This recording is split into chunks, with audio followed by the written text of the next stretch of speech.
Bonjour et bienvenue à cette vidéo de présentation du MTS 5800 100 Go de vie à vie. Cette vidéo vous présente la qualification d'une liaison Ethernet 100 gigabits par seconde par la méthode RFC 2544. Pour cet exemple, nous allons prendre un circuit Ethernet point à point entre deux sites A et B, reliés par une liaison DWDM par exemple ou autre.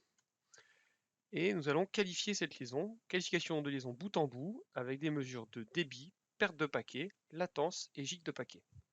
D'un côté, le MTS 5800, qui va générer le trafic et analyser le trafic en retour. De l'autre côté, une boucle physique ou une boucle logicielle dans l'équipement, voire un deuxième appareil de mesure pour faire cette boucle. Les tests possibles peuvent être des tests manuels, c'est idéal surtout en dépannage pour des utilisateurs expérimentés. Le test RFC 2544, qui est un test standardisé et reconnu dans l'industrie, ou enfin un test Y.1564, idéal pour les mises en service.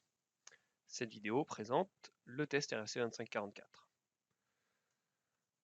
Voici le MTS 5800 100 Go, que l'on voit ici avec une optique QSFP 28 branchée, ainsi que des fibres branchées dedans. On va faire un zoom et présenter. Voici l'écran d'accueil, l'écran de choix du test. Je pourrais choisir un raccourci vers mon test RFC 2544 si j'ai déjà personnalisé cet écran d'accueil. Dans le cas contraire, je peux retrouver dans le menu à gauche Ethernet, 100 Go, RFC 2544, le test en couche 2 Ethernet ou en couche 3 en IP, couche 2 ici pour cet exemple. Quand le test se lance, je rentre dans un environnement très guidé, très aidé pour la réalisation de ce test. On va me poser des questions et je vais être guidé par certaines flèches. Je peux charger la configuration à partir d'un profil existant ou créer une configuration ou modifier une configuration déjà existante. Je vais commencer par charger une vidéo, une configuration démo vidéo. Puis je me laisse guider, on me propose de lancer les tests et j'arrive sur cette première page. Cette page est un quick check, une vérification rapide, qui va me permettre de perdre 30 à 40 secondes pour vérifier que tout est bien en place pour la réalisation du test.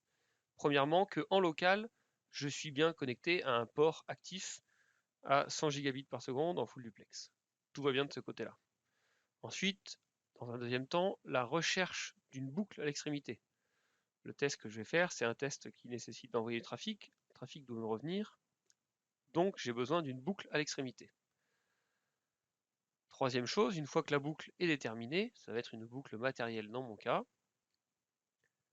je vais avoir un débit qui est mesuré très rapidement avec des paramètres simples, sans aller dans tous les détails des paramètres utilisés dans le test RFC 2544, simplement pour vérifier très rapidement quel est le débit attendu. Ici par exemple, je suis en train de qualifier une liaison 100 Go. Si mon débit mesuré est bien inférieur à 100 Go, je vais peut-être regarder ce qui se passe en termes de configuration avant de me lancer dans mon test. Débit mesuré, je vois 100 000 mégabits par seconde, 100 gigabits par seconde, tout va bien. Je viens à l'écran suivant et je lance enfin les tests de la RFC 2544.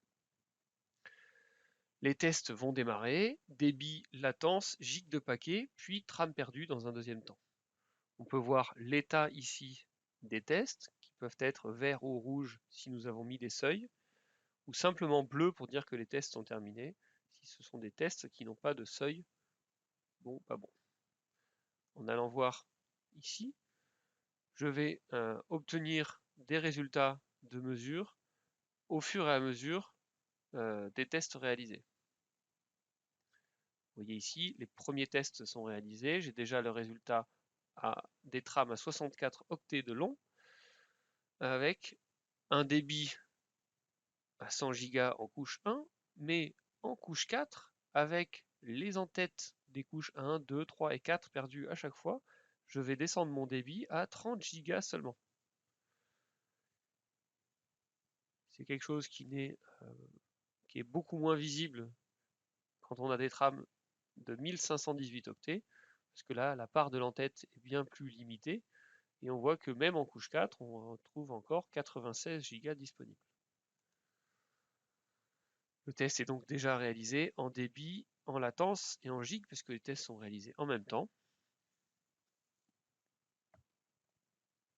La latence ici est très faible.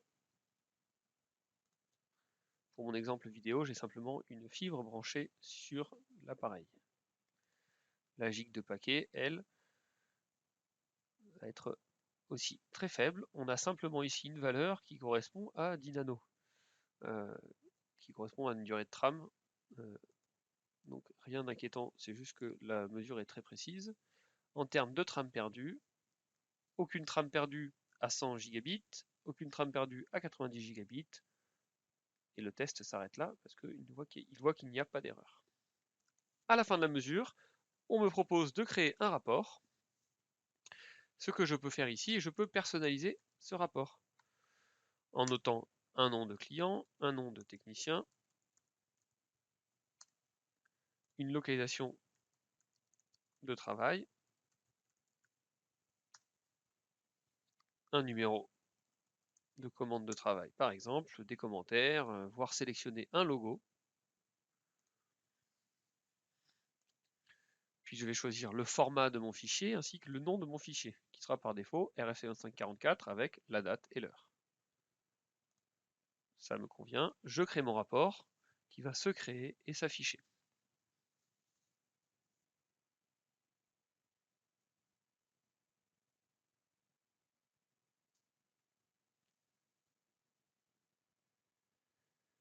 J'ai mon rapport avec le logo, l'information principale qui est que le test est bon, vert.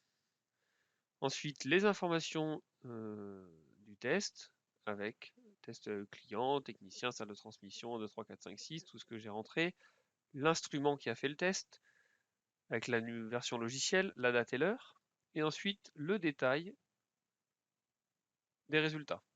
D'abord, information de débit sous forme de graphique et de tableau.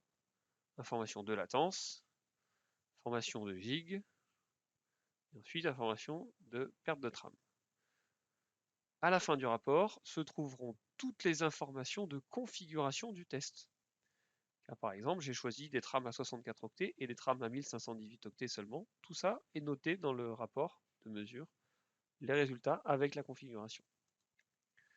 Voilà, j'ai maintenant réalisé mon test, mon rapport est enregistré, je pourrais l'exporter par tous les moyens existants, clé USB, le Cloud StrataSync, l'application téléphone Mobile Tech App, ou encore le serveur FTP. Je vais maintenant vous montrer comment changer la configuration, et c'est ce que j'aurais pu choisir au tout début du test. Dans ce cas, je vais passer par plusieurs étapes successives pour configurer mon test. Première chose, je suis capable de faire un test avec des mesures de trafic ascendant et descendant séparées, seulement si je possède un deuxième appareil. Dans ce cas-là, si j'ai une erreur, je saurai si elle est à l'aller ou au retour. Je peux même avoir des débits dans ce cas symétriques ou asymétriques, voire unidirectionnels. En général, le plus utile, c'est le test symétrique réalisé avec une boucle, qui nécessite donc un seul appareil. On va régler le type de trame en Ethernet type 2 ou DX ou 802.3, la présence de VLAN. Si on a un VLAN, on va pouvoir noter le numéro du VLAN. On va pouvoir utiliser un gabarit de configuration. Le gabarit de configuration est une aide à la configuration de certains seuils.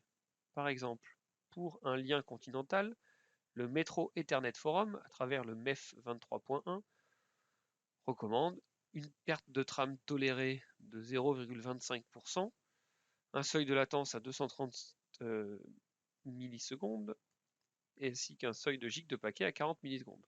On peut appliquer ce gabarit et on va retrouver ces valeurs plus tard dans la configuration. Je pourrais les modifier encore. Ensuite, on va avoir un choix des tests à réaliser. J'ai choisi dans cet exemple le débit, la latence, les trames perdues, ainsi que la gig de paquet, qui n'appartient pas à la RFC 2544, mais que nous avons ajouté ici, parce que c'est intéressant. Les deux tests back-to-back et system recovery sont inutiles dans le cas où l'on teste une liaison qui est pour lequel le résultat est 100% de la vitesse de l'interface. Dans ce cas, on a une interface de mesure, interface de raccordement à 100 gigabits par seconde, et je teste une liaison à 100 gigabits par seconde. Donc il est inutile de tester est-ce qu'on peut envoyer des rafales à travers ce test back-to-back, et il est inutile de tester combien de temps le système va mettre à se remettre sur ses pieds, à faire un recovery, à revenir fonctionnel après une surcharge de ce système, parce qu'on ne devrait pas tomber dans une surcharge, parce qu'il devrait encaisser les 100 gigabits en entier. Ensuite, pour le test total, on a ici le choix d'utiliser soit du pourcentage, soit des mégabits par seconde en termes d'unité de débit. La bande passante maximum que j'autorise l'équipement à utiliser, ici c'est 100 Go, mais je peux limiter ce chiffre-là si je fais un test sur un réseau réel et que je ne veux pas surcharger ce réseau. Je vais ensuite choisir les trames, et on voit ici des valeurs, 68 au minimum, 1522. Il y a 4 octets de plus que les valeurs que j'ai utilisées précédemment, car on a un VLAN que j'ai ajouté dans la configuration. Je peux choisir ici différentes tailles de trames, avec des valeurs jusqu'à 10 000 octets pour les trames jumbo. Ensuite, dans le test de débit, quel est le processus utilisé pour trouver le débit max? Il y a deux processus utilisés. Dès qu'on est sur une liaison qui utilise 100% de l'interface disponible, 100 gigabits par seconde par exemple dans notre cas, le standard RS2544 est très bon. Le VIA-V est recommandé dans les cas où on va passer à travers du shaping ou du policing. Le test de trame perdue, encore une fois, ça ne va pas changer beaucoup. Le test RSC2544 standard, ou du haut vers le bas ou du bas vers le haut, pour déterminer est-ce qu'on a des pertes de trame. Ensuite, la durée du test. Dans mon exemple, j'avais mis 5 secondes pour aller vite. Là, on peut changer de 5 à 2700 secondes. Et je reviens sur mes seuils. On voit ici le seuil du débit. Il est à 1 mégabit, 1 gigabit. C'est facile, on peut le monter à 100 gigabits pour vérifier qu'on va bien monter à 100 gigabits. On peut avoir une tolérance de trame perdue comme le proposait le MEF, ou je peux mettre 0, ce qui est le cas le plus courant. Je ne tolère aucune perte dans ma liaison. En plus, ensuite, je vais mettre donc, des valeurs de latence et de gigs de paquets en microsecondes. Je peux même passer à la version 3 des trames de mesure qui sont encore plus précises pour avoir ici une valeur à 0,1 microseconde.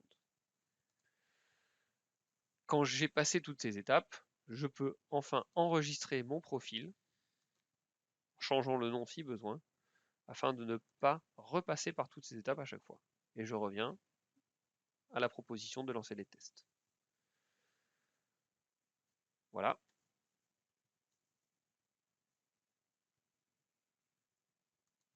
Voici donc la présentation du test de RFC2544. Pour toute information complémentaire, vous pouvez contacter VIA-V Solutions aux coordonnées qui s'affichent. N'hésitez pas à aller sur notre site web où vous pouvez commander un poster 100 Go. Merci et à bientôt.